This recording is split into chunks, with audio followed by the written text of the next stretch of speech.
American Dream English. I'm here with Sienna Munoz. Sienna Munoz. Where are you from, Sienna? I'm from Philadelphia, Pennsylvania. From PA. Excellent. What are you doing here in Colombia? I'm here on a trip with my boyfriend's family. Excellent, excellent. And I have a question for you. What do you think goes first, grammar or orality? Orality.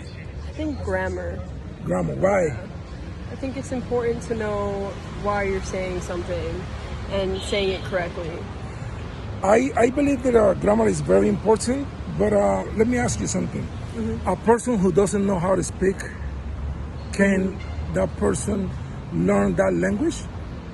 Doesn't know how to speak English? Can they learn any English? language? Any language? Yeah, yes. I believe so.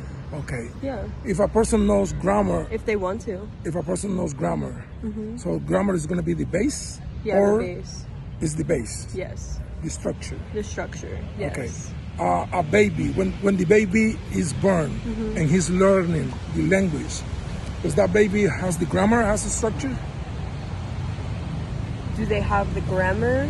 As the structure? Not necessarily.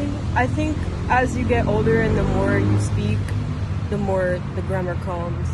Like, for example, like babies kind of just ask for things. They don't really. So how they learn without grammar? They learn from the people around them. They adapt. They hear how we say it and they mimic that. Exactly. That's the way we teach in American Dream English. You gotta listen to it and then you talk. Right. Right? Right. Okay, you agree with that? Bye.